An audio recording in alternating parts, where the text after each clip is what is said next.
दो बच्चे हमेशा की तरह अपनी दादी की कहानी सुनने के लिए अपने घर के आंगन में बैठी दादी से कहानी सुनने के लिए आते हैं। दादी, दादी, हम आ गए। हमें कहानी सुनाओ ना। दादी, इससे पहले पापा बुला कर ले जाए, आप हमें कहानी सुनाइए ना। हाँ बताओ बेटा, आज किस बारे में कहानी सुननी है तुम दोनों को? दादी, हमने पिताजी को कांगन जंगल के बारे में बात करते हुए सुना है। अच्छा, बताओ क्या सुना है तुम दोनों ने? यही दादी कि कांगन जंगल में किसी का साया है जो उस जंगल की लाल चंदन की रक्षा करता है। जो कोई वहाँ शाम 6 बजे के बाद जाता है या फिर लाल चंदन की चोरी करने की कोशिश करता है, उसे वो साया मौत के घाट उतार देता है। दादी प्लीज हमें बताइए ना उस साये के बारे में, और वो कांगन के जंगलों की रक्षा क्यों कर रहा है। मैं बताती हूँ बेटा, वो साया एक औरत का है। जैसे ही दादी उन बच्चों को कहानी सुनाने वाली होती है, वैसे ही उन बच्चों के पिताजी, जो कांगन गांव के पुलिस हेड थे, वहां पर आ जाते हैं और बच्चों से कहते हैं, बच्चों जाओ अंदर जाओ, स्कूल से आते नहीं कि कहानी सुनने बैठ जाते हो। जाओ अंदर जाओ, बाकी कहानी कभी और सुनना। पापा, दादी हमें कांगन जंगल की कहानी सुनाने वाली थी। कहा ना जाओ अंदर, कोई कहानी नहीं सुननी है। दोनों बच्चे निराश होकर घर के अंदर चले जाते हैं। माँ आप कौन सी कहानी बच्चों को बताने वाली थी? वही भूत वगैरह की कहानी? ये कांगन जंगल की कहानी बच्चों को मत सुनाया कीजिए, इन पर बुरा असर पड़ सकता है। आज नहीं तो कल इन्हें ये कहानी जाननी ही होगी, उसके बारे में जिसने ये लाल चंदन की चोरी को कांगन जंगल से रोक कर रखा है। माँ जाइए, अंदर जाकर बैठ जाइए, हमेशा आंगन में ही बैठी रहती हैं। जाइए अंदर जाकर खाना भी खा लीजिएगा। और माँ प्लीज बच्चों को ये कहानी मत सुनाइएगा। भंवर अपनी माताजी से इतना कहकर कांगन पुलिस स्टेशन पहुंच जाता है, जहां पर सब इंस्पेक्टर रवीना भंवर का इंतजार कर रही थी। जय हिंद सर। जय हिंद। कोई और बाकी है चंदन की तस्करी के मामले में जो अभी तक पकड़ा नहीं गया हो? सर, सिर्फ अमरिंदर सिंह एक अकेला गैंगस्टर है जो चंदन की चोरी इस वक्त कर पा रहा है। ग्रेट, बस अब वो अमरिंदर बाकी है।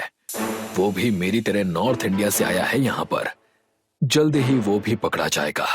फिर इस जंगल से कभी कोई लाल चंदन चुराने की बात नहीं करेगा। भंवर और उसके पुलिस फोर्स ने लाल चंदन की चोरी को करीब करीब बंद ही कर दिया था। ऐसा कोई नहीं था जो चंदन की चोरी के बारे में अब सोच भी सकता था, एक इंसान को छोड़कर जो बचपन से कांगन गांव में ही रहता था। जल्द ही वो पुलिस वालों के नाक में दम करने वाला था। उस बंदे का नाम था पुष्पा। ऐसा कब तक चलेगा यार? हमें कुछ ना कुछ करना पड़ेगा, नहीं तो कुछ ही दिनों में हम कंगाल हो जाएंगे। शांत रह नागेश। और मुझे एक बात बता कि अगर इन सब का धंधा बंद है तो ये अमरिंदर लाल चंदन की स्मगलिंग कर कैसे रहा है? कोई तो है पुलिस में जिसने इसे बचा कर रखा है। वो लालकनी और सुगामी जंगल से चंदन चोरी करके मार्केट में बेच रहा है। पूरा मार्केट उसके हाथों में जाता जा रहा है। अच्छा ऐसा है क्या? मेरे पास एक मस्त प्लान है नागेश। जब सीधी उंगली से घी ना निकले तो उंगली टेढ़ी करनी पड़ती है। अब हम जाएंगे कांगन जंगल में। पूरा कांगन जंगल लाल चंदन से भरा हुआ है और चेन्नई में लोग माल खरीदने के लिए रुके हुए हैं, समझा क्या? पुष्पा, तुझे समझ में नहीं आ रहा है क्या कि वहां पर कितना खतरा है? वहां पर एक साया है जो उस वन की रक्षा करती है, इसीलिए जो कोई भी वहां पर जाता है वो फिर कभी लौट कर नहीं आता। मैं तो जाऊंगा। जब इतना लाल चंदन अपने खुद के जंगल में है तो फिर हम दूसरे जंगलों में क्यों जाएं? आज ही जाऊंगा, आज की रात को ही। और तू भी साथ में आएगा, समझा? वैन लेकर आना और बाहर खड़े रहना।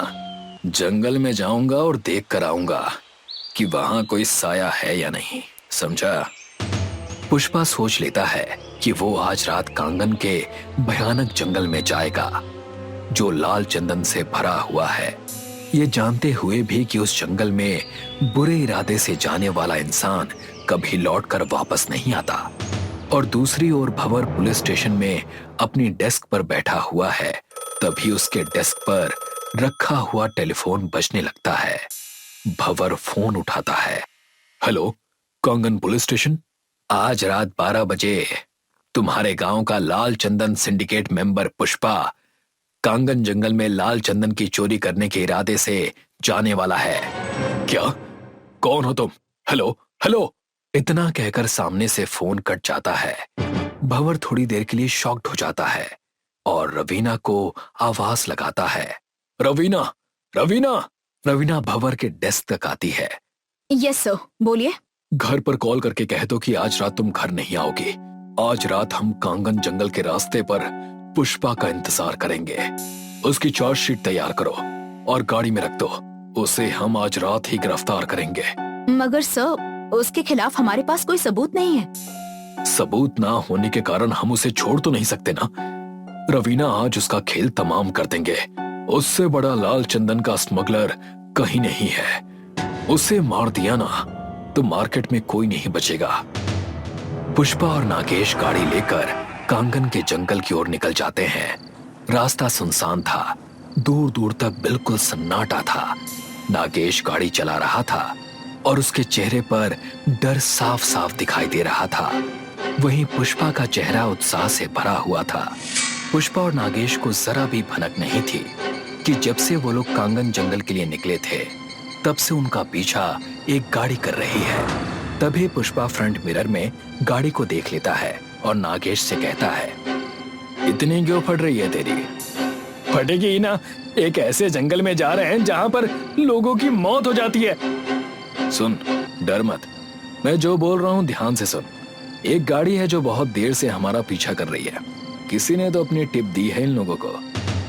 नागेश ये सुनकर बहुत डर जाता है और गाड़ी और तेजी से चलाने लगता है। और पीछे से जो गाड़ी आती है उसमें भंवर और रवीना बैठे थे। सर, लगता है इन्हें पता चल गया है कि हम इनका पीछा कर रहे थे। भंवर अपनी गाड़ी तेजी से पुष्पा के पीछे लगा लेता है। पूरा रास्ता पेड़ों से घिरा हुआ था।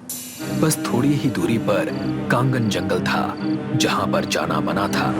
नागेश भंवर की गाड़ी को पीछा करते हुए देखता है। अरे ये तो पीछे ही पड़ गए हैं।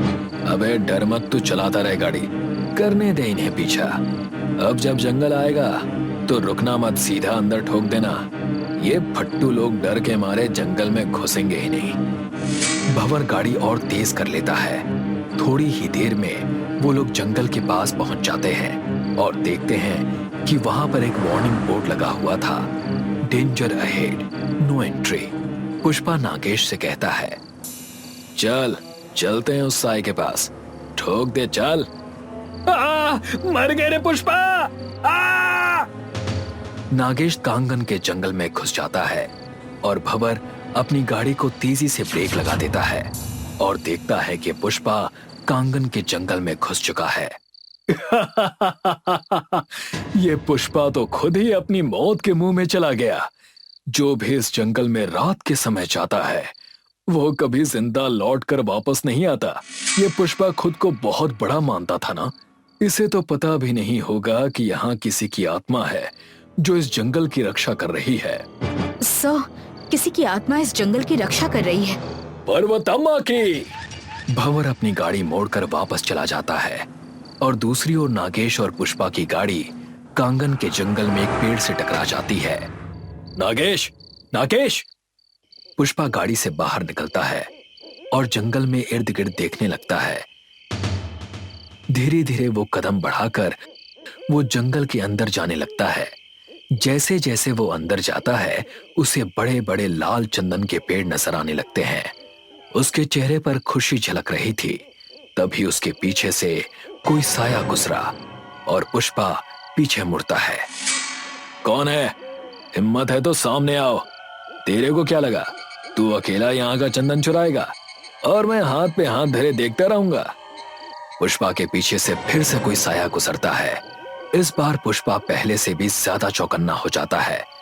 वो धीरे धीरे पीछे जाता है और जैसे ही अपना हाथ लाल चंदन पर टिकाता है वैसे ही एक तेज रोशनी के साथ पर्वतम्मा की आत्मा वहां पर प्रकट हो जाती है। पुष्पा डर जाता है। उसे अपनी आंखों पर विश्वास नहीं होता है। पर्वतम्मा उसे अपने हाथ से उठा लेती है। पुष्पा डरा होता है, मगर अपने डर को निगलकर वो पर्वतम्मा की आत्मा से कहता है, पुष्पा, पुष्पा नाम है मेरा, मुझे देखकर फ्लावर समझी क्या? फायर है मैं। आखिर पर्वतम्मा कौन है? उनकी आत्मा कांगन जंगल की रक्षा क्यों कर रही है? भंवर को जिसका कॉल आया था वो किसका था? क्या पुष्पा पर्वतम्मा की आत्मा से बच पाएगा? जानने के लिए इंतजार कीजिए पुष्पा के अगले भाग का। रात का समय था और लाल चंदन के जंगल में अनीशा और मयंक चोरी कर रहे थे। अरे जल्दी ये लाल चंदन को टेम्पो में डाल। इतना स्लो स्लो क्यों कर रहा है? अगर तू जल्दी से कर सकती है तो तू ही कर लेना, तू ही उठा ले। एक तो इतनी मेहनत कर रहा हूँ, ऊपर से तुम्हारे नखरे भी सुनूं मैं। मयंक लाल चंदन को टेम्पो में डाल रहा था कि तभी उन्हें एक अजीब आवाज सुनाई दी। ऐसी आवाज जैसे कोई उनके पास भागा चला आ रहा हो। ऐसा लगा कि कोई हमारी तरफ भाग कर आ रहा है। मुझे नहीं लगता हमें यहाँ और थोड़ी देर भी रुकना चाहिए। चलो मयंक, टेम्पो में बैठो। भाग कर जाओगे कहाँ? मेरे होते हुए लाल चंदन ले जाओगे कहाँ? कौन कौन हो तुम? मेरा नाम पुष्पा है। पुष्पा नाम सुनकर अनीशा और मयंक वहीं सुन्न रह गए। पुष्पा जी, हमें माफ कर दीजिए, हम आगे से कभी ऐसा नहीं करेंगे। हमें माफ कर दो। हमें लगा कि ये बात सिर्फ अफवाह है कि आप इस जंगल की रक्षा कर रहे हैं, मगर ये सच है। हम दोनों को माफ कर दीजिए, हमें जाने दीजिए, हमें जाने दीजिए। तुम्हारे गुनाहों की कोई माफी नहीं है। पुष्पा के दोनों हाथों में लाल चंदन के सिकल आ जाते हैं। इन लाल चंदन के पेड़ों में मेरा खून है और इन्हें तुम सभी का खून चखाऊंगा। नहीं नहीं नहीं। पुष्पा उनके शरीर से उनका मांस निकालकर उन्हें लाल चंदन के पेड़ पर लटका देता है। अगली सुबह होती है। गांव वाले जब जंगल में आकर उस दृश्य को देखते हैं तो उनकी रूह कांप जाती है। थोड़ी ही देर में वहां पर पुलिस की वैन भी आ जाती है। इंस्पेक्टर शुक्ला और पराग एक दूसरे से बात करते हैं। अरे यार, जब से ट्रांसफर हुआ है ये तीसरा मर्डर केस। जो भी है, लेकिन ये बहुत भयानक तरीके से लोगों को मारता है। जितनी भी लाशें अभी तक मिली हैं सभी को इसी तरीके से मारा गया है। पराग, जंगल के अंदर एक बार जाकर देखना होगा हमें। चलिए अब जाकर जंगल में तो देखना ही होगा। शुक्ला और पराग दोनों ही जंगल में तलाशी के लिए जाते हैं। जंगल के अंदर जाते जाते दोपहर हो जाती है। तभी उन्हें एक आवाज सुनाई देती है। क्यों आए हो यहाँ? आखिर तुम लोग चाहते क्या हो? शुक्ला और पराग पीछे मुड़कर देखते हैं कि वहां पर एक तांत्रिका एक बड़े से पेड़ के नीचे बैठी हुई है। जी, मैं इंस्पेक्टर शुक्ला हूँ। मैंने एक्सपेक्ट नहीं किया था कि जंगल के अंदर मुझे कोई तांत्रिका मिलेगी। क्या चाहते हो तुम लोग? यहाँ क्यों आए हो? लाल चंदन के इस जंगल में कई सारी लाशें बरामद हुई हैं। उन्हीं के केस के लिए हम जंगल में जांच कर रहे हैं कि कहीं कोई हमें सुराग मिल जाए। ये सब उस पुष्पा का किया धरा है। पुष्पा ही है जो लोगों को इस जंगल में मार रहा है। पुष्पा? मगर वो तो मर चुका है ना, ये कैसे मुमकिन है? मर तो वो चुका है, मगर उसकी आत्मा आज भी इस लाल चंदन के जंगल में भटक रही है। आखिर उस पुष्पा के साथ हुआ क्या था जो वो अचानक से यहाँ से गायब हो गया था? तांत्रिका जी, हमें पूरी बात बताइए। पुष्पा और उसकी दोस्त मीना लाल चंदन की स्मगलिंग किया करते थे। हमें जल्द से जल्द इन लाल चंदन के पेड़ों को काट कर डिलीवरी करनी होगी, नहीं तो हमारा पैसा नहीं मिलने वाला। थोड़ा शांत हो जाओ मीना, धीरे धीरे करके इन पेड़ों को काटना होगा, नहीं तो सरकार की नजर में आ जाएंगे और धंधा बंद हो जाएगा। हमारे साथ कोई क्या ही करेगा। चलो यार, काटो, जितने पेड़ काट सकते हो काट लेते हैं। एक बार बोला ना मैंने नहीं। यहाँ डिसीजन मैं लेता हूँ। पुष्पा, तुम नहीं, तो जो मैं कहता हूँ वही होगा। वो एक दिन था जब उनकी दोस्ती में कड़वाहट आ गई थी। पुष्पा अपने धंधे में बहुत अच्छा था। सारे फैसले पुष्पा ही लिया करता था। हर जगह पुष्पा का ही नाम छाया था और ये बात कई सारे बाहुबलियों को अच्छी नहीं लग रही थी। ऐसे ही एक रात को जब पुष्पा और मीना लाल चंदन को जंगल से ले जा रहे थे, तभी वहां पर कुछ लोग आ गए। क्या हुआ? मारने आए हो मुझे? तो रुक क्यों गए? आ जाओ। पुष्पा पर एक साथ वो लोग हमला करते हैं, मगर पुष्पा को हरा नहीं पाते हैं। मुझे मारना आसान समझा क्या? किसी को छोड़ेगा नहीं साला। मीना पुष्पा के पीछे खड़ी थी। मीना ने अपना खंजर निकाला और सीधा जाकर पुष्पा की पीठ पर मार दिया। मीना, क्यों? ये लोग नहीं मार सकते, मगर मैं तो मार सकती हूँ। इन लोगों को मैंने ही यहाँ बुलाया है। क्या कह रहा था? सारा डिसीजन मैं ही लेता हूँ। अब लेते रहना डिसीजन। अब तेरा साम्राज्य मेरा है, मीना का। पुष्पा जमीन पर गिर जाता है और बाकी लोग वहां से चले जाते हैं।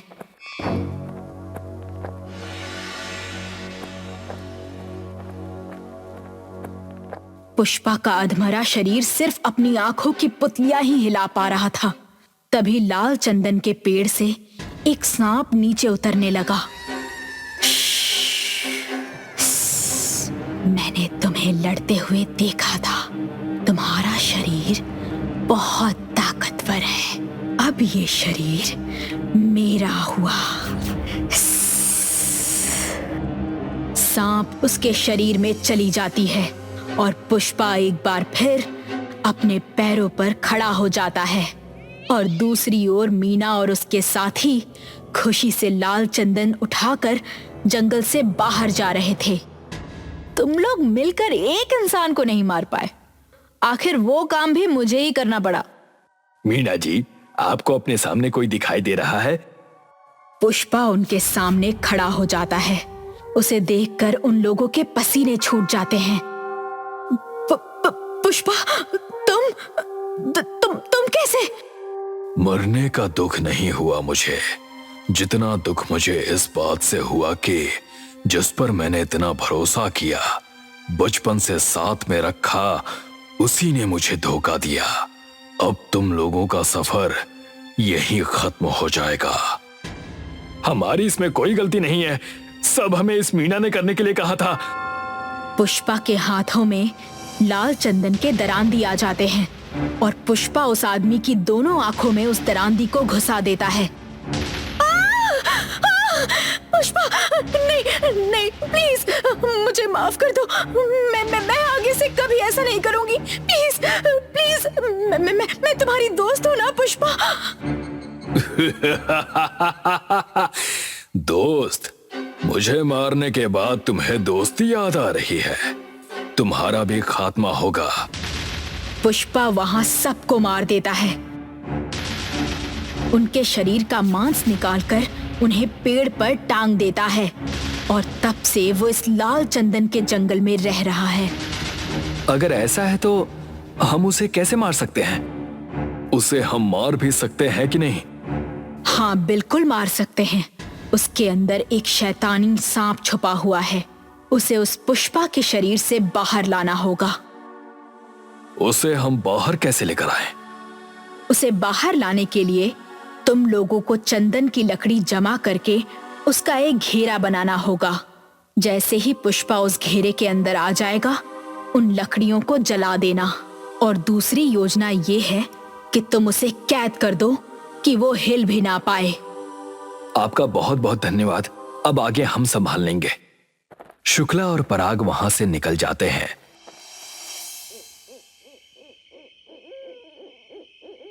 और अगली रात फिर जंगल में लौट कर आते हैं। पुष्पा बाहर आता है। गलती, बहुत बड़ी गलती कर दी तुम दोनों ने। पुष्पा, मेरी बात सुनो। लोगों को मारना बंद कर दो। और वैसे भी यहाँ के लाल चंदन का राजा तो तुम ही हो ना। बातें मत करो। आज तुम्हारा यहाँ आखिरी दिन था। मैं तुम दोनों को यहीं मार दूंगा। शुक्ला और पराग वहां से भागने लगते हैं। कहाँ भागोगे? इस जंगल का राजा मैं हूँ। पुष्पा उनका पीछा करने लगता है। शुक्ला और पराग एक जगह आकर रुक जाते हैं। अब कहाँ भागोगे तुम दोनों? हमारी छोड़ो, अब तुम कैसे भागोगे वो सोचो। अपने चारों ओर देखो, तुम लाल चंदन की लकड़ियों के घेरे में हो जिसे हमने तेल में डुबाया है। पराग, जल्दी आग लगाओ। पराग उन लकड़ियों पर आग लगा देता है और पुष्पा तड़पने लगता है। उस सांप का सर उसके मुंह से बाहर आने लगता है। तभी पराग के हाथों पर खून की बूंदें टपकने लगी। पराग ऊपर पेड़ की ओर देखता है और पाता है कि वहां तांत्रिका का सर कटकर लटका हुआ है। शुक्ला सर, ऊपर देखिए। जैसे ही शुक्ला ऊपर देखता है, पुष्पा उस घेरे से बाहर आकर पराग के गले को अपने लाल चंदन के सीकल से काट देता है। पराग! शुक्ला वहां से भागकर एक लाल चंदन को काटने वाली फैक्ट्री में चला जाता है और फिर वहां पर पुष्पा भी आ जाता है। अब कहां भागोगे तुम? पीछे दीवार है और सामने मैं। तुम्हें क्या लगा वो तांत्रिका तुम्हारी मदद करेगी? कुछ काम नहीं आएगा। गलत किया तुमने पुष्पा, गलत किया। मेरे दोस्त पराग को नहीं मारना चाहिए था तुम्हें। शुक्ला फैक्ट्री में लगे एक स्विच को दबाता है और अचानक से उस जगह एक गड्ढा हो जाता है और पुष्पा उसमें गिर जाता है और कई सारी लाल चंदन की लकड़ियां उसके ऊपर गिर जाती हैं। उसके बाद शुक्ला हाथ में लाइटर लिए पुष्पा को आवाज लगाता है। मैंने और पराग ने मिलकर प्लान ए और प्लान बी बनाया था। अगर एक काम ना करे तो दूसरा तो करेगा ही। माना पुष्पा, तुम मर नहीं सकते मगर तुम कैद तो हो सकते हो। कितने दिन, कितने महीने, कितने साल मैं यहाँ रहूंगा? कभी तो बाहर आऊंगा। मैं तब तुम्हारे चौखट पर दस्तक दूंगा। शुक्ला, आ जाना। मैं भी तुम्हारा इंतजार करूंगा और इस बार मैं तुम्हें कैद कर रहा हूं। अगली बार अगर तुम मिले तो मैं तुम्हें मार दूंगा, हमेशा हमेशा के लिए। शुक्ला लाइटर जलाकर उस गड्ढे में डाल देता है और उस गड्ढे को ऊपर से बंद कर देता है और उस फैक्ट्री को भी शुक्ला आग लगा देता है। शुक्ला अगली सुबह जंगल में जाकर पराग और तांत्रिका के शवों का अंतिम संस्कार करता है।